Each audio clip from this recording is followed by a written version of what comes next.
Okay, welcome, Hailey Perkins. How are you? I'm very well. How are you doing? Doing great, doing great. Thanks for hopping on the show. I'm really excited having you as a guest. For one gigantic reason is you went to the same school I went to. Yes, You yes, know, and an alarm. University of Maine, up in nice and snowy Orono, Maine. Yes. You know, No snow and more, no more though. yeah, that's good. That's good. So it's just a lot of things to talk about. And what I want everybody to know is that you're a special guest because you're going to be able to talk about both sides of the topic that we're talking about.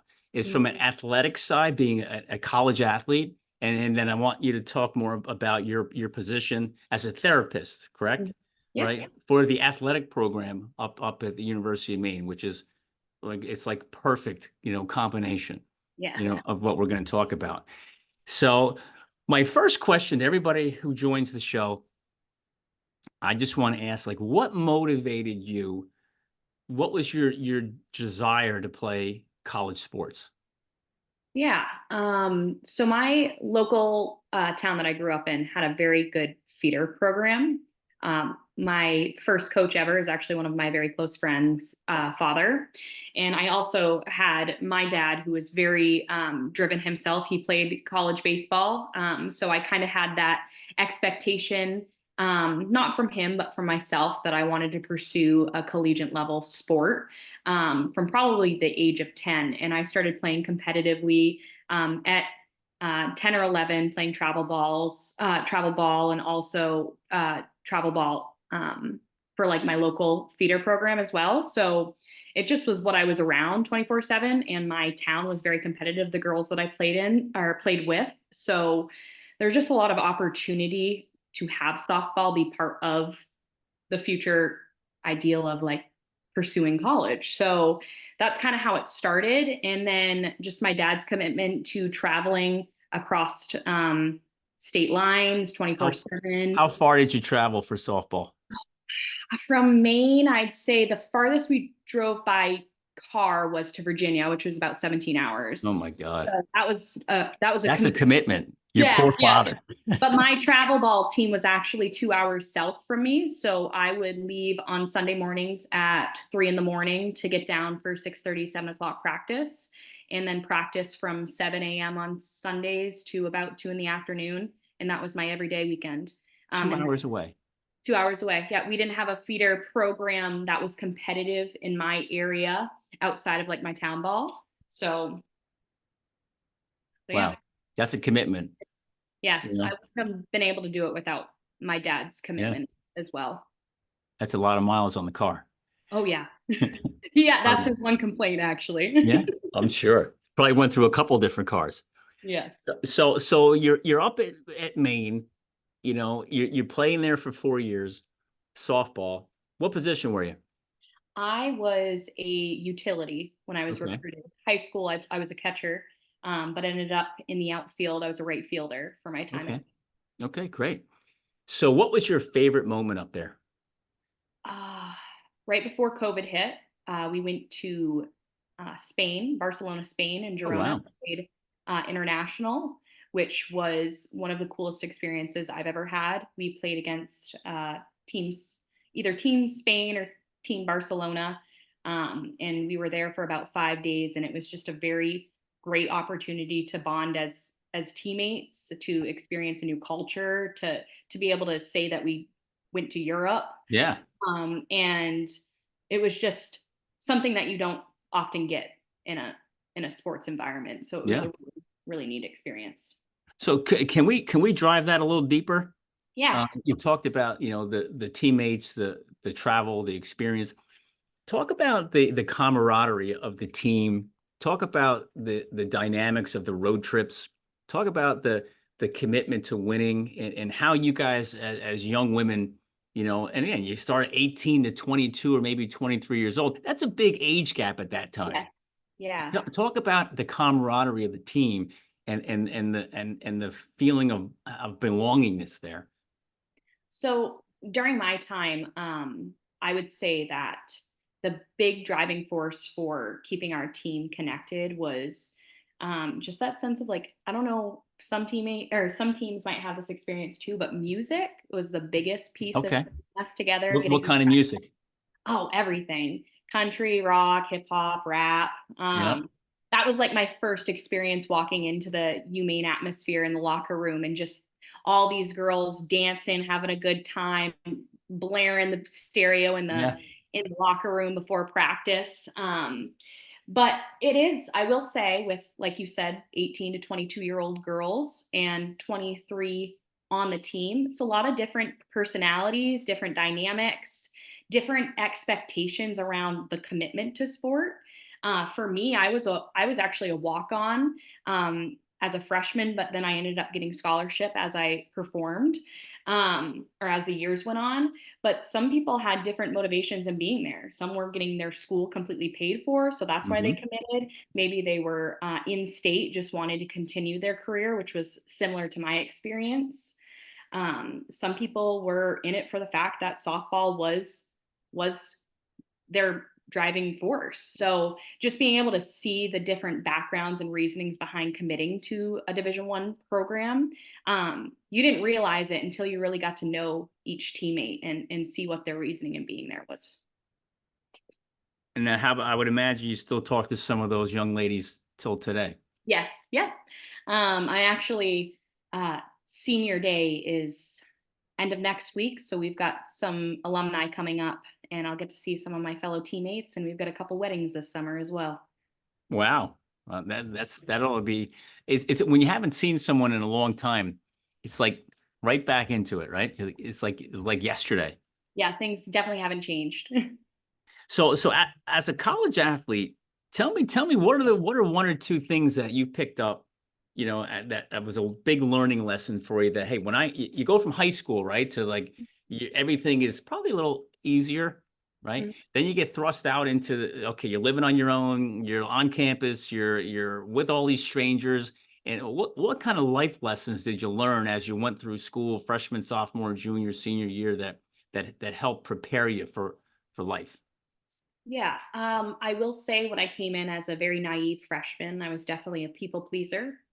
And I learned very quickly that you're not going to be everybody's friend, and not in the sense of like trying to be malicious or anything, but like I said, there's so many different people, traits, personalities, kind of clumped all in for this main goal to accomplish. And it can be hard to find your place. And I will say, as a freshman, being a local freshman, I felt I had a hard time finding my people at first.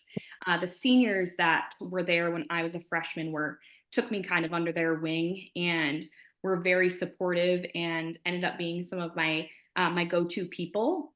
But I will say that that was challenging to find kind of your spot. But then also my freshman class had seven girls, and there were some of us who were coming in for the same position, so wanting to prove ourselves, Mm. wanting to compete, but then also just kind of this sense of disappointment. And if you didn't hit your mark and there was other opportunities being given to other teammates, that was definitely a hard thing to balance. I don't know if that answers your question. Yeah, definitely.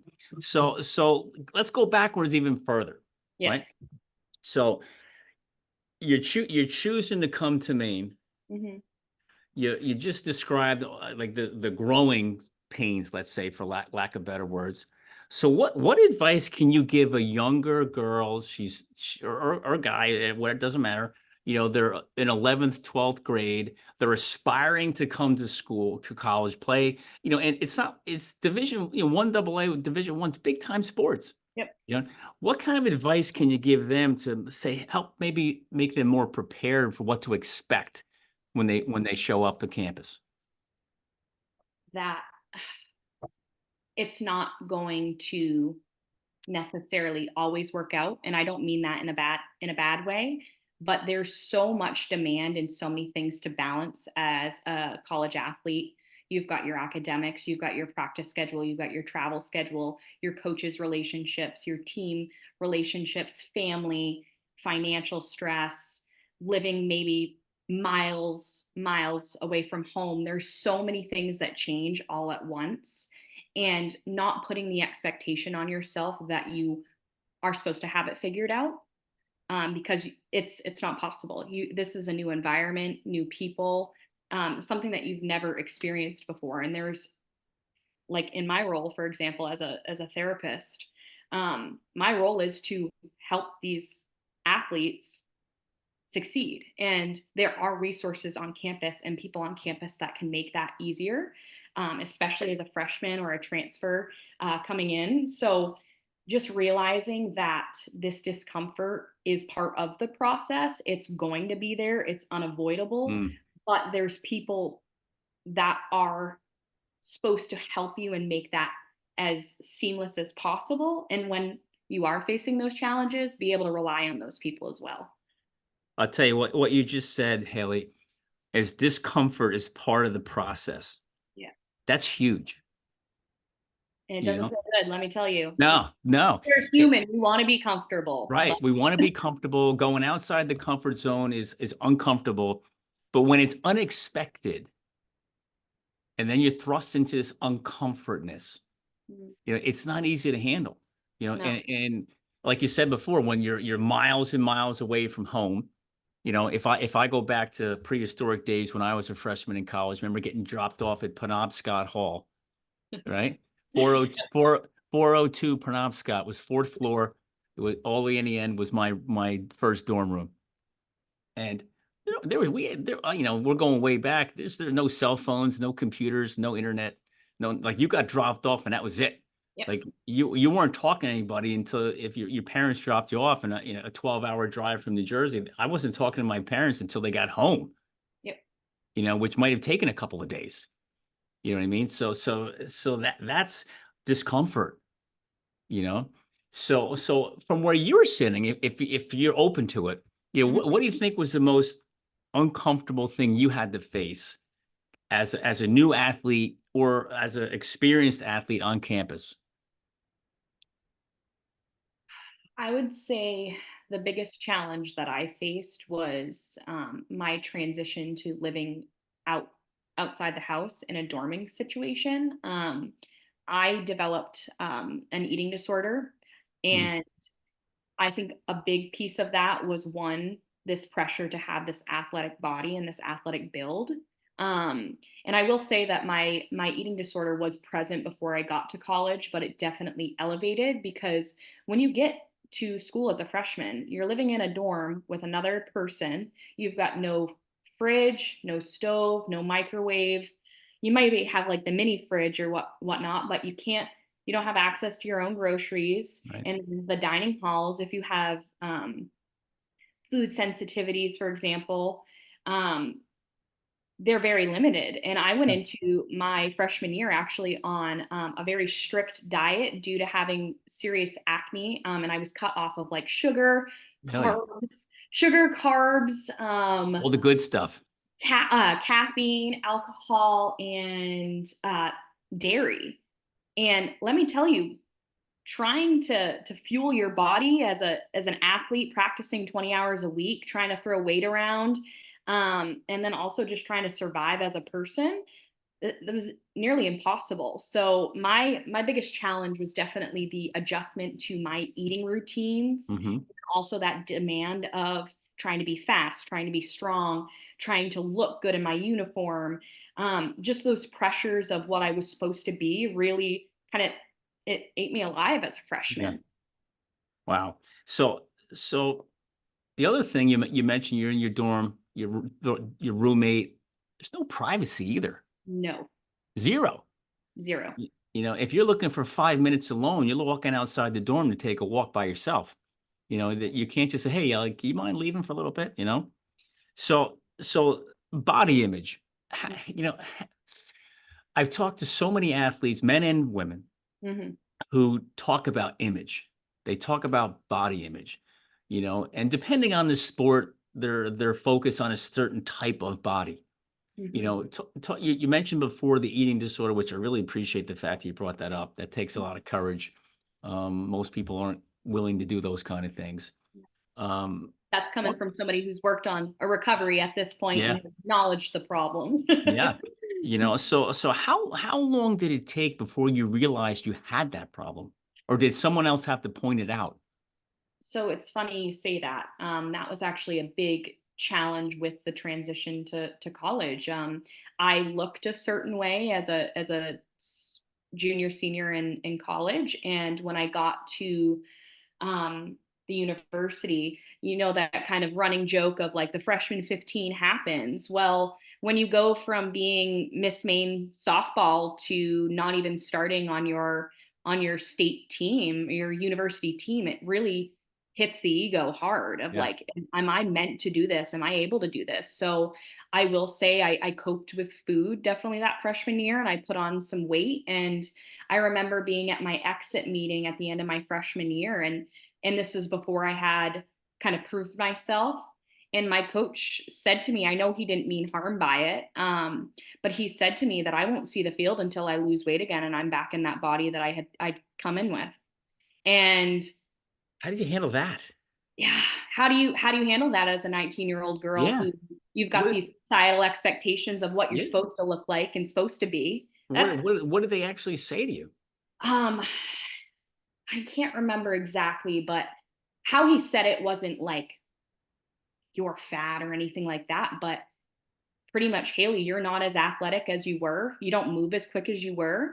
If you want to play, you've got to you've got to change that. Yeah. You've got to be better there, which all I heard was I need to lose weight to be able to get a starting position on this team.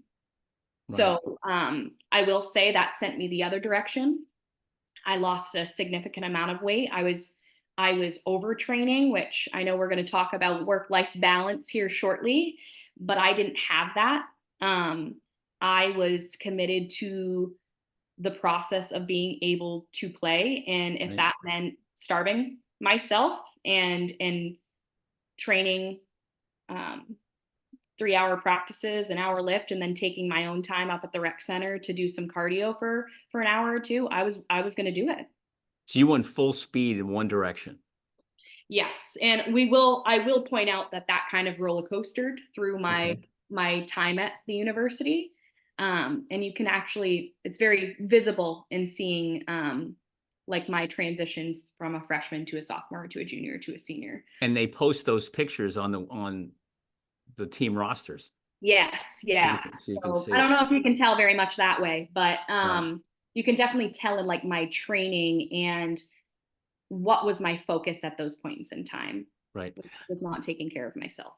So when your coach brought that up, did it were you thinking I'm going to go full speed, full steam into this to play and not thinking and not even worrying about your health? Or were you Yeah. like, you know what? I got to worry about my health too, but I'm still going to focus on this so I can play. Health never became a priority to me up until probably 2 years ago. So Ugh, 2 or 3 years ago. So that difference between being an athlete and having well-being and health, those were two totally opposite sides of the spectrum. And I will say, from currently being in my position, eating disorders are still rampant. And to your point of um, male to female athlete, you don't hear it very much about men, but it's very common just as well. yeah. But I think for me, it was balls to the wall after that when I heard that from coach, and I knew I wanted to play. And I also had this pressure of I was an in-state girl. I wanted to show my community that I had the capability to perform at the level to represent my state. So I was willing to sacrifice my health, sacrifice cutting calories, extra training, um, maybe cutting back on social opportunities like barbecues and birthday parties, because I didn't want that piece of cake, because that meant maybe I wasn't getting innings next season, which it's not like that. It's not do or die like that, but in my Right. mind then it was. Because that's all you think about. Yeah. And you use the word sacrifice, and you hear that, so what are you willing to sacrifice? What are you willing to sacrifice? What do you like? The athletic mindset, so many, you're just so focused on playing, You Mm. don't realize what you're really sacrificing until somebody points it out, but you're willing to sacrifice anything to get in the game, Yep. and And that's what happened. And I will say I don't know, can I swear on this? you can do whatever you want. The ass kissery and favoritism, I mean, that runs rampant as well. Of if if that's what I got to do to get an opportunity, I'm gonna do that.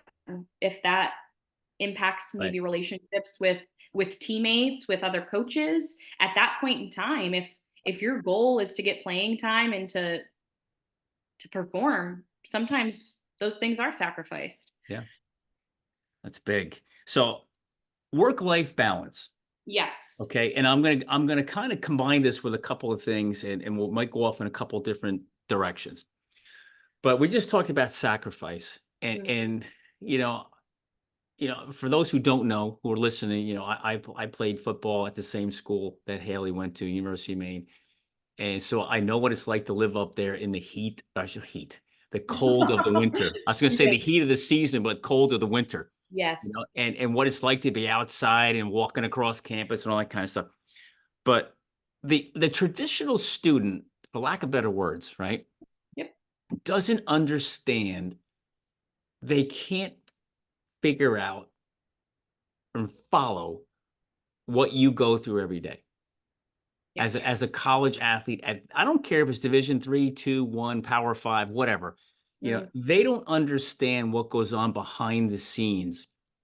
You know, they just see you in a game. Isn't everything perfect? Oh, they just see you walking across campus. Oh, there's Haley. She's on the softball team. Oh, isn't everything perfect? They don't realize that what's going on up here in your head and what you have to deal with every day. So when it comes to a work-life balance, like it's practice, it's team meetings, it's class, it's studying, it's traveling, it's injuries, it's burnout, it's all kinds of stuff. So can you talk about how you kind of handled so much? How did you balance all that? To say it blatantly, I did not balance it very well up until probably my junior year. And I will say, being local, I had the opportunity to see family and to go home when I needed to.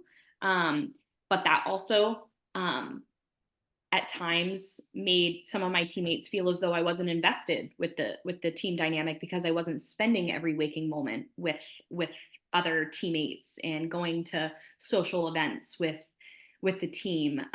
Did they And feel you were kind of abandoning them or something? yes, yeah, I think that was part of it, and also maybe that I wasn't invested in like the team culture, which was not the truth. I mean, from the moment you walk on campus in the fall to the time you get out of school in May, you are with these teammates, living with them, practicing with them, changing with them, Yeah. traveling with them, sleeping next to them. There's so much time. So I'm starting to see that change now, actually, from the other end, being a provider now and working with some of the athletes, that balance is starting to happen. And they're not as in, they're giving each other space, and it's showing reward and better team culture. Um, but I will say, back to your original question of that balance, it felt like impossible so much of the time. Um, Especially during spring ball, there wasn't, or not spring ball, but during season, there wasn't balance. You didn't have enough time in the day to not do things. So it's either you woke up and you did those things, or you fell behind, and that meant you weren't practicing, you weren't playing, you weren't performing academically. Ideally, your opportunities were running out if that was the Right. case. So like, it wasn't the option to fall behind. It was, you woke up, you sacrificed sleep, meals, recovery, if it meant getting to practice, being there, and showing up ideally. Um, and the biggest frustration I see now on my end, as a provider to some of these student athletes, is NCAA mandates 20-hour weeks during season, of 20 dedicated hours to performance related activities and practice related activities. And there's coaches that make non-mandatory events Mandatory. mandatory. Right. And from there, I mean, they can label it as non-mandatory, but if you don't go to that, then you're cut playing time. then you're Yeah. cut opportunity, then Yeah. you're judged by teammates. And it's really this system that doesn't allow for athletes to recover and to ask for a break when they need it. Yeah. Um, which is scary because if we're just on auto plane, just trying to get by, I mean, health declines, injuries more likely, depression, anxiety, thoughts of thoughts of harm to self. I mean, Yeah. those things start to pop up like on a regular basis when we don't take care of ourselves. Yeah. Well, can we? I mean, all the stuff you're saying, I feel I can talk to you for like another 10 hours, but I know we can't do that. But you said recovery. And Yeah. whenever the typical person hears recovery, they think physical recovery, which Yes. is so true. But talk about the time, like the athletes need time to mentally recover. I mean, I didn't have hobbies as a college athlete. You didn't have time to do the things that you liked. And if you did, I mean, I remember a couple times going roller skating and getting in trouble for roller skating because I could have hurt myself. And it's Yeah. like, well, I like to roller skate. Why can't Yeah. I do that? Like just that opportunity to be able to do things that you enjoy outside of the sport, whether it's I mean, some coaches are very supportive, and I will say our coaches definitely push for us to have personal personal hobbies, but Hmm. people weren't doing self-care when I was in school. I mean, the self-care was getting in the shower, which is typical daily Yeah. hygiene Right. in my eyes at least. But yeah, being able to like just shut the phone off, for example, go get a massage, get outside and go for a walk, spend time drawing and being creative in some way, catching up with a friend from home, making yourself a nice meal or just getting a mani pedi, whatever it Yeah. is. Those things were never on the priority list for me. And I think still now a lot of athletes don't see that as an option or as the fact that they have time, which we have to be able to give back to ourselves in Yeah. some way. Yeah, you need a vice, you need a release, you need something to kind of take your mind out of it, right? So post graduation, right? Yes. The physical side. I talk to so many athletes who, when they graduate from school, I don't know if this was a situation or a case for you, but they graduate and that same intensity just keeps going. Oh, They don't know how to turn it off. so I will say that that was true for like my productivity level when it came to work. Like I can't sit still. If I'm not doing something, I feel like I'm unproductive, which has been a lot of my focus the last 3 years, which I'll say I've gotten better at that now. But as for physical like activity, I was so burnt out from the excessive weight training. And I will preface too, my mom was a personal trainer and a Okay. power lifter. Oh, So cool. I've been in the gym my whole life. And the moment softball stopped, I stopped because I was just walking to the gym was not something that was a stress relief or an opportunity to take care of myself. I saw it as working myself into the ground and Right. trying to throw numbers and throw weights to hit this mark that was there was no mark anymore after college. It was whatever I was deciding for myself. So I'll say I didn't go go go. I actually took a break for some time from Okay. the heavy lifting and from the long runs and interval training. And a lot of my care that I do for myself now is meditation, yoga, and walking. Really, it's a lot of less impact, which I can generally say that feels good. Like I It's like good. that. I can tell by the smile on your Yeah, face. It's my good. plan right after this. All right. So talk about, it's post graduation, softball's over. Yes. Okay. Talk about identity, image, you know, how you feeling? You took the helmet off, and put the bat down for the last time, and it's over. Walk me through your identity as an athlete there, or maybe a former athlete. How did you handle that transition into regular life?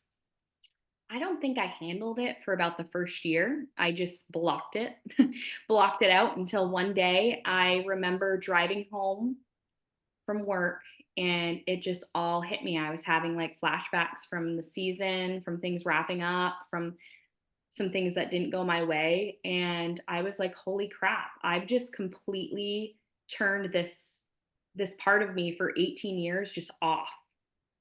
And when I realized that, I was like, what am I doing? Because there's got to be a balance between having this as part of me, even though I'm not playing anymore, and then just completely neglecting the fact that I worked so hard for all of these things, and spent all this time dedicated to this one aspect of myself. And I think the positives that definitely came out of this athlete identity was the work ethic for one, the accountability and the ability to work with others and be team oriented.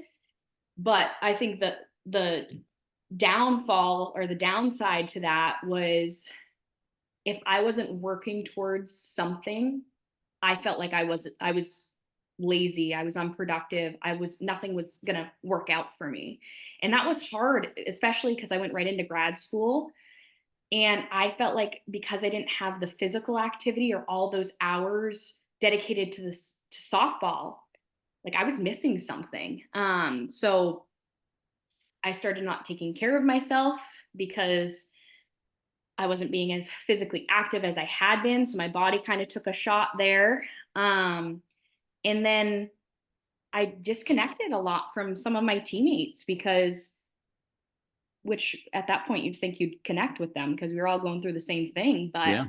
um, I just felt like I had to shut it off all at once. It was there and then it wasn't anymore. And that was hard. But I think being able to now reflect on what softball gave me and all of the things that have now made me who I am from softball and from all of the experiences and the people that I met along the way. Um, I will say I've been able to now value these other identities that I hold as a wife, as a traveler, as a coach, as a coworker, a daughter, hopefully someday a mother. I've been able to realize that my athlete self can show up in those different roles still. Yeah. And you could take that competitiveness from your athletic world and drive those other roles, Yes. Yes. and be just as successful there. It's just hard without the numerical value. Let me tell you, when you don't have a Right. batting percentage or an on base There's percentage, nothing to measure. a certain amount of home runs, let me tell you, that is hard to be like, am I doing the right thing? Yeah. Am I working towards something here? So when you were let's go both sides. When you were playing Yeah. and post graduation, when Yes. you were going through did you go through any type of burnout where like I just had enough, you know? And if so, how did you handle that?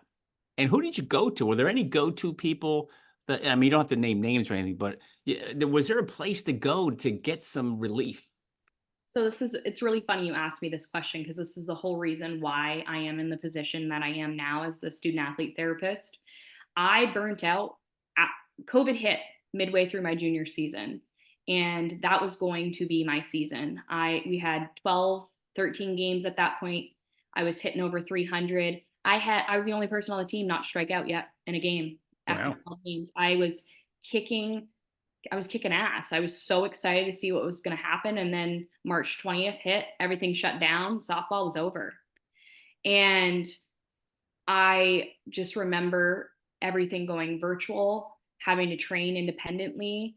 I had some family stuff going on with some alcoholism is a factor in my family history. And there was some relapse going on and some just distress that was all unfolding all around kind of this pandemic. And I decided going into the first week of my senior year, we had a meeting with my coach, and I withdrew from the team. I didn't play my senior year, and that is when I knew I had hit my ultimate burnout because I have never quit anything in my life, and I shouldn't say quit. I made a change that was beneficial for me, and I will never regret not I will never regret making that decision because it's made me who I am now and Yeah. allowed me to be successful in my professional career. But to not see my entire college career come together like I planned, and to just be hit with a shutdown like COVID, and trying to balance 15 plates at once with all of these other identities that I've talked about, and Yeah. having to support my sister and my parents, and still be a student and be a, at the time, a girlfriend, now wife. There was so much. So And you I, met it, and you met at 16. yes, we met at 16, almost 10 years now, but Yeah. side note, yeah, so I burnt out of the sport to the point of I didn't finish out my career. I have actually 2 years of eligibility left. I could go back. Let's go I could back. go back at 25 if I wanted to, but I'm all set now. I'm all set. But I will say that that choice, I'm very proud of.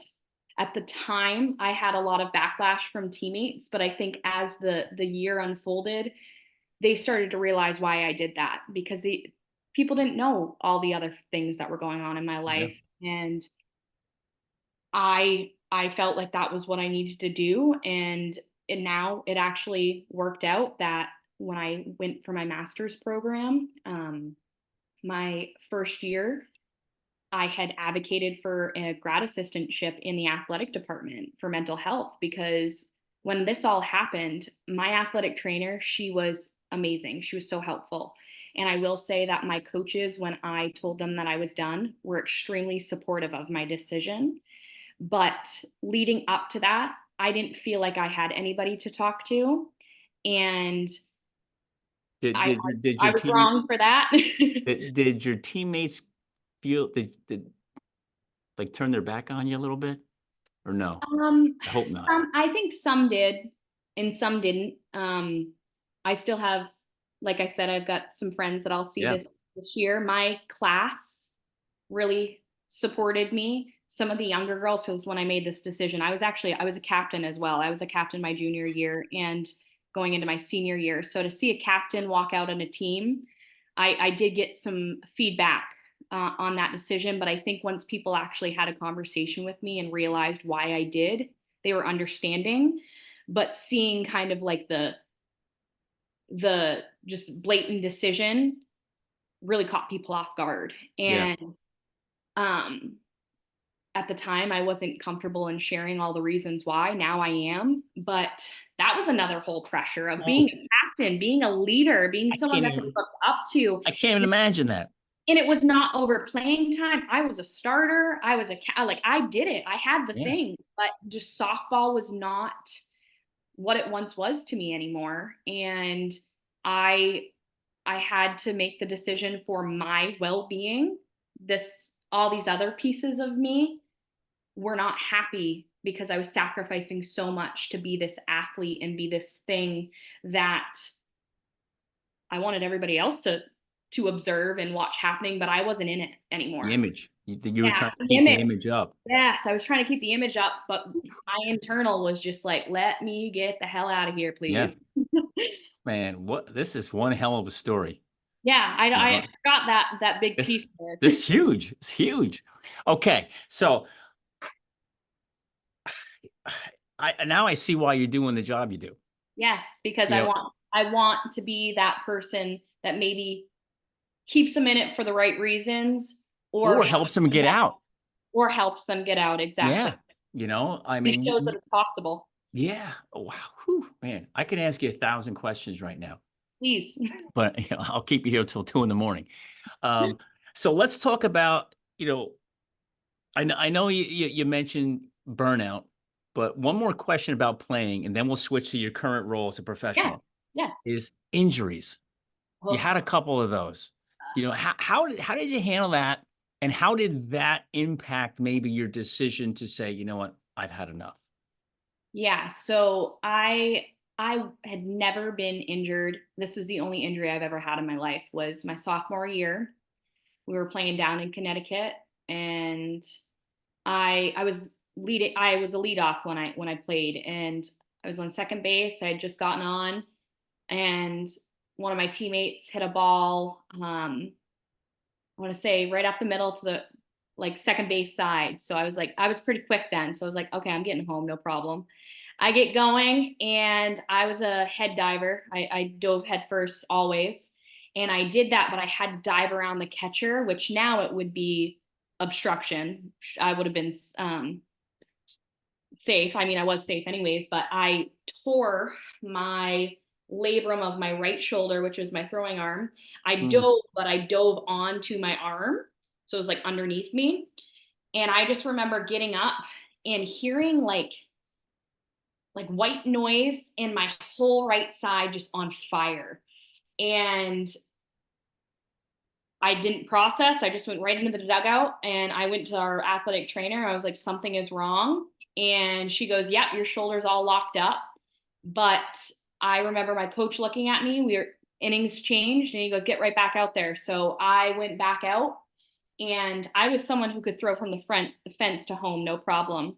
I couldn't even get a ball to first base from right field. Oh My my arm, God. it was like a little leaguer trying to throw again. And I had no power. Had no distance. My shoulder was falling off my body. So that was midway through my sophomore season. I played probably 10 more games with that injury Oh my and God. tried to not act like I had an injury, which visibly speaking, it was noticeable, but I didn't want to admit it.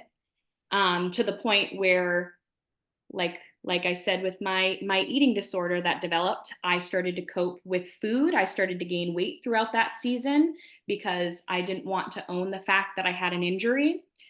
And I ended up being taken out and not playing probably the last couple games of the season because one, I wasn't performing, and two, I was losing my fitness because I wasn't eating and taking care of myself. So that whole summer between junior year, I rehabbed, but I was so scared. Like the re-injury anxiety is real. Like Oh I yeah. was so scared something wrong, something bad was going to happen. I played summer ball that year, but I played first base because I didn't want to throw. I couldn't Yeah. throw. I was scared to. And I just remember returning in the fall, and we were doing testing, and my arm velocity and my distance was just like not even half of what it had been. And you didn't tell anybody.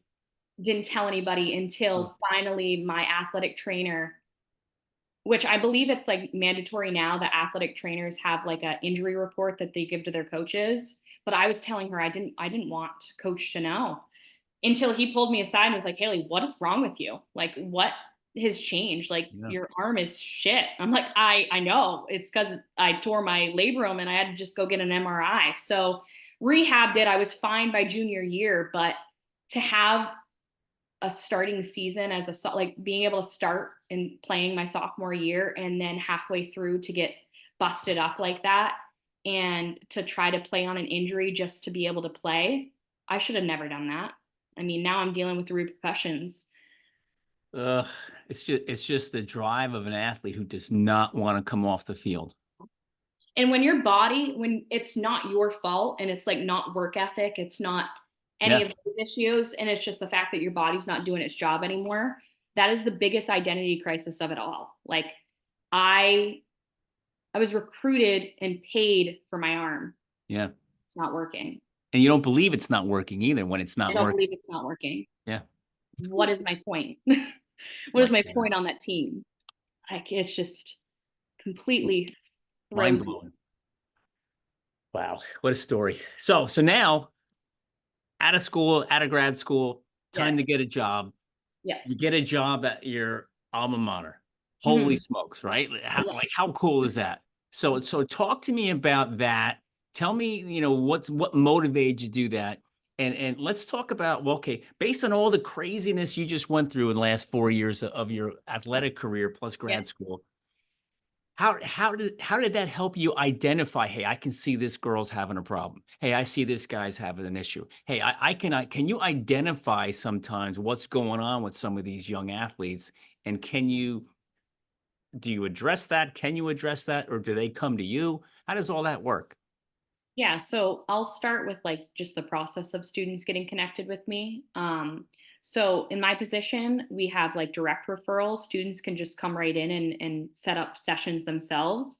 We also have athletic trainers, coaches, academic counselors, tutors, mentors who all work with these students. And if they notice something is off, like I've done crisis de-escalation training, um, like kind of warning signs, telltale signs of anxiety, depression, trauma, um, just kind of generalized mental health Hmm. challenges. So I have a lot of athletes get connected to me because their academic counselor noticed they were off, or their coach noticed that their mood was low, their behavior has changed in recent times. So that's how they get connected with me.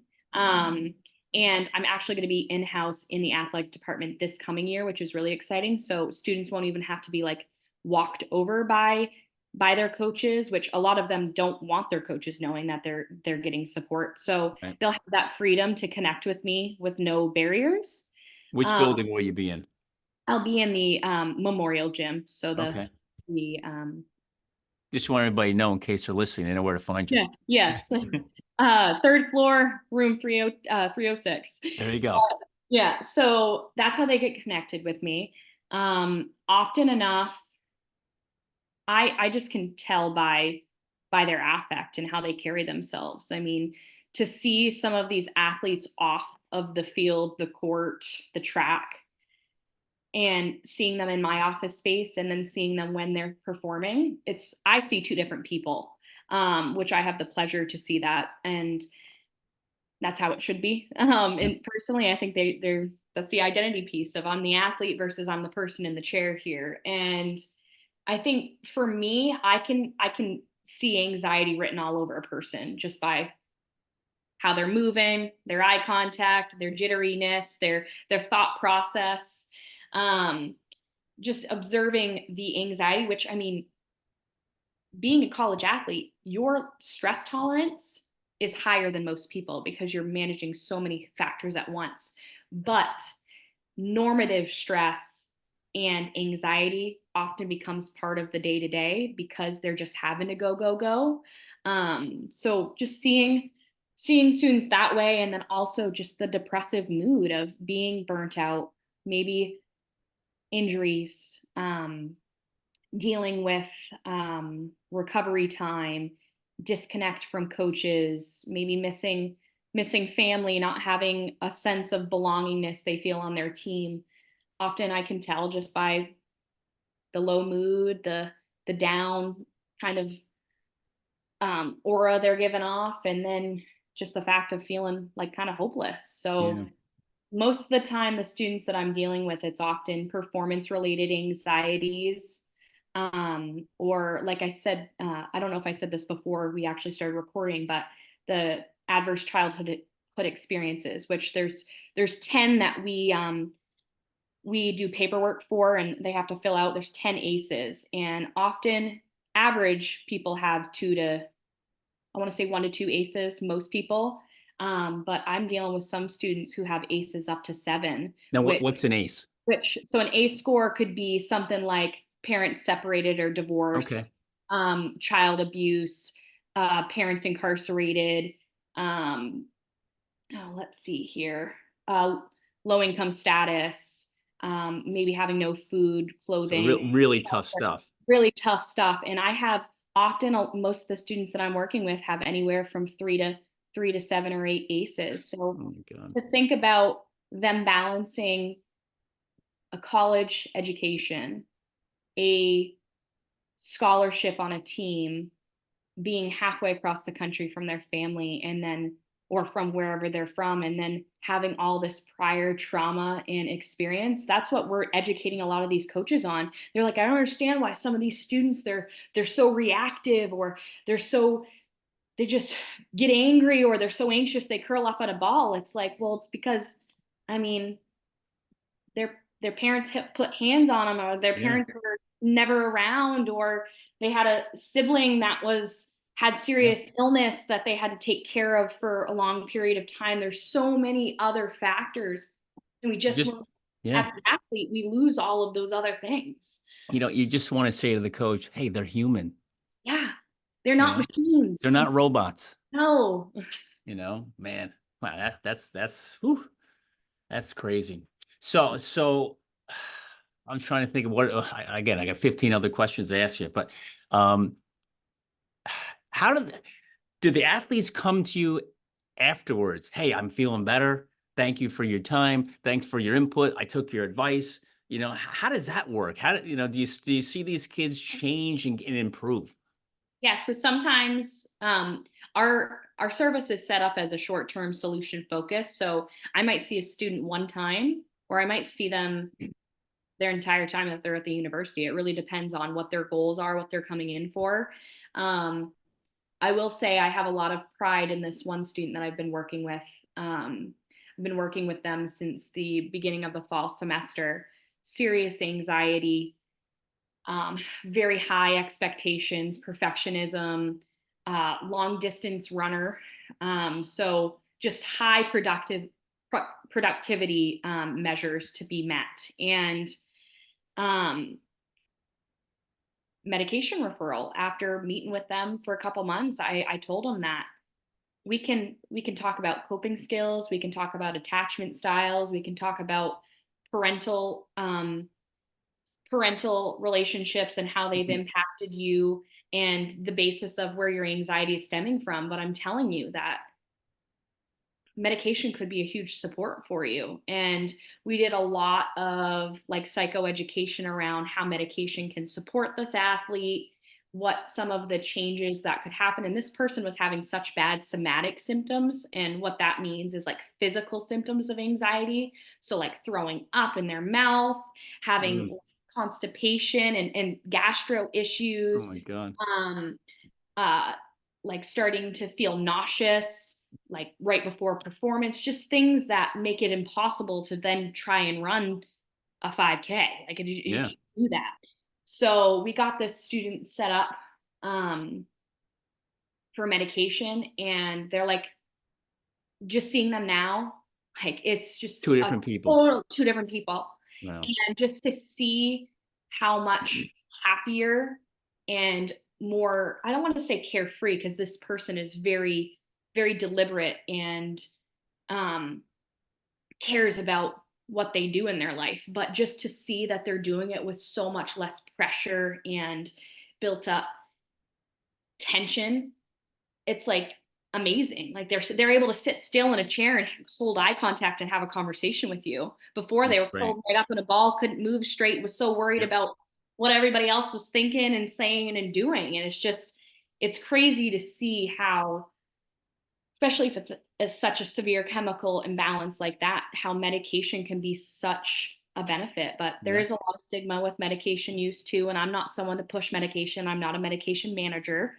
But it is my job to use those means if that Yeah. shows a better outcome Yeah. therapeutically. So So think about that for a second, and which is so powerful, the impact you just made on that person's life.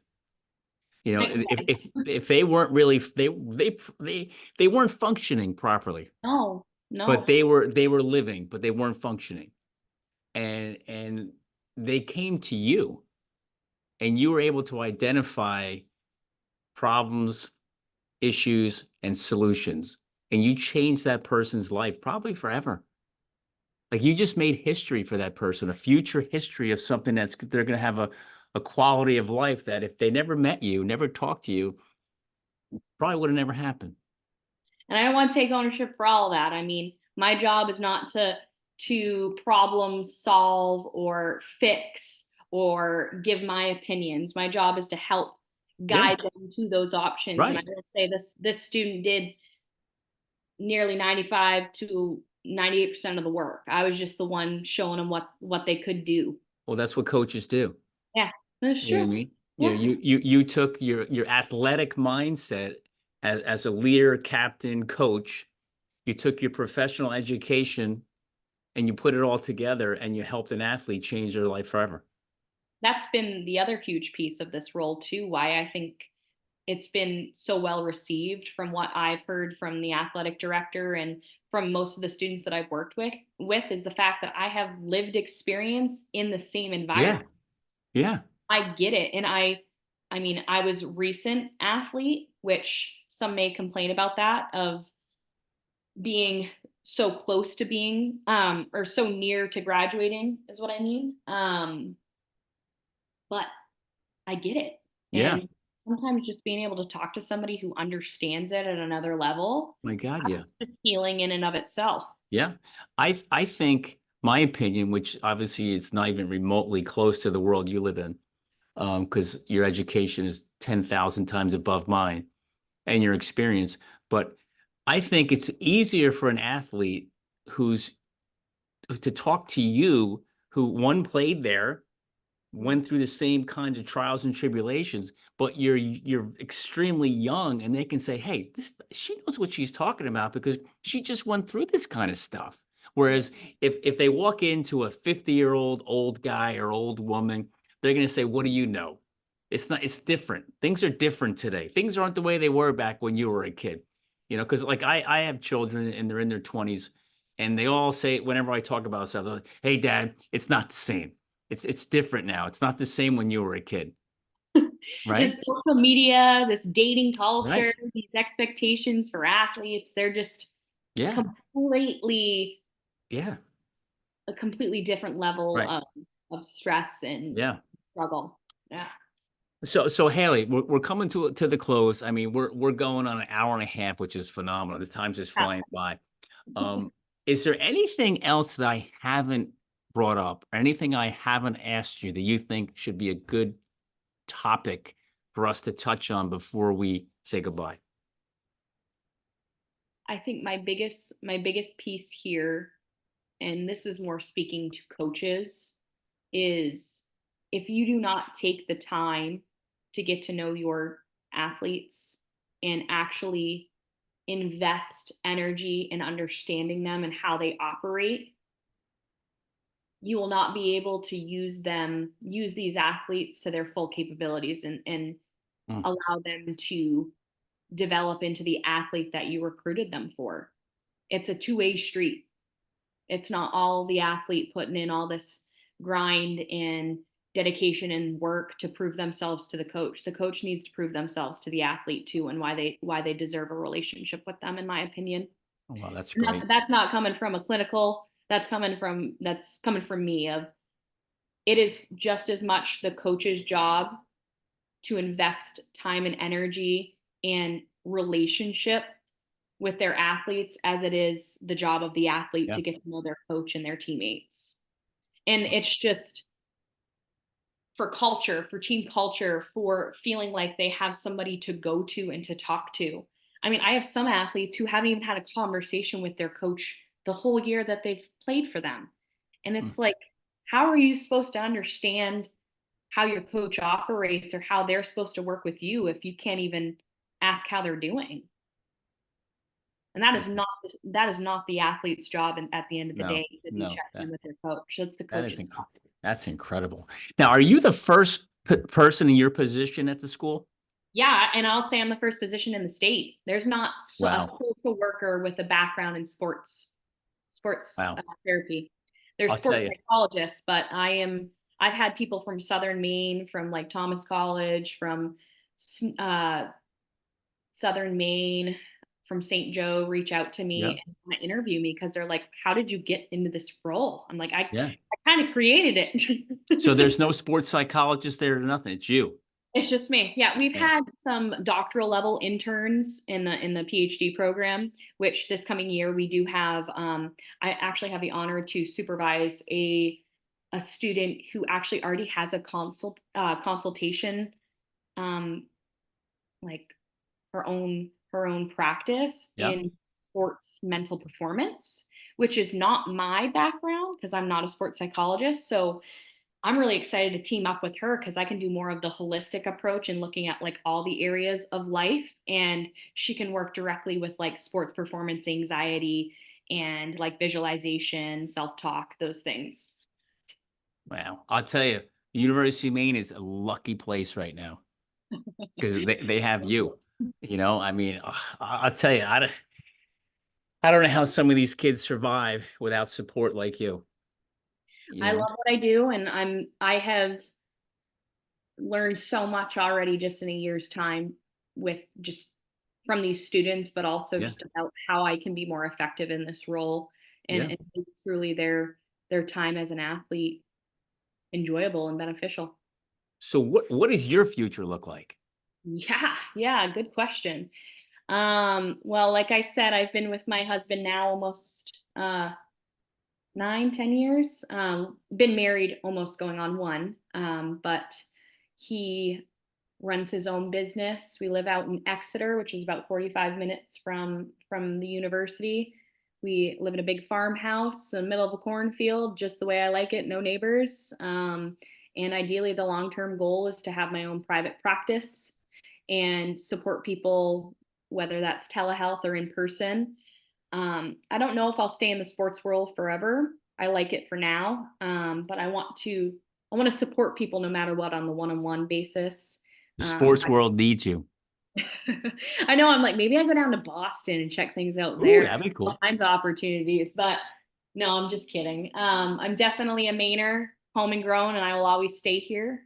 We want to have a family someday, and ideally, I would love to raise some athletes myself, but we'll see. I'm sure that's going to Not gonna happen. put that pressure on them. That's their Yeah. decision at the end of the day, and I'll just be there to hopefully make the process a little easier. I don't think you'll pressure anybody. I think what's going to happen is your kids will just follow, Hmm. I you hope know. so. Oh yeah, without a doubt. Well, Haley, this has been great. I really appreciate your time. I know the listeners out there, there's so many kids they just have to listen to this, and it's going to help, it's going to touch them, it's going to impact them, and it's going to show them that there's people out there that care and want to help, and they're a resource. Yeah, you can't do it on your own. I No, mean, this whole individualized culture that we live in really doesn't uh, support this team dynamic, which is what athletics is all about, is yeah, community, is yeah, connection, is belonging, yeah. is supporting. So that's ideally my It's, goal here. it's what a team's all about, right? Exactly. Well, I wish you the best. I wish you all the luck in the world, and thank you for impacting the school that I went to. And I'm looking forward to following in more successes that you're having. And I would love to have you back, and to talk more about how you're developing the program up there and what impact you're making, and let everybody know the resources that you have. Yeah. All I've got to say is journey north and bleed blue. That's it. Yep. Go Maine. Go Maine.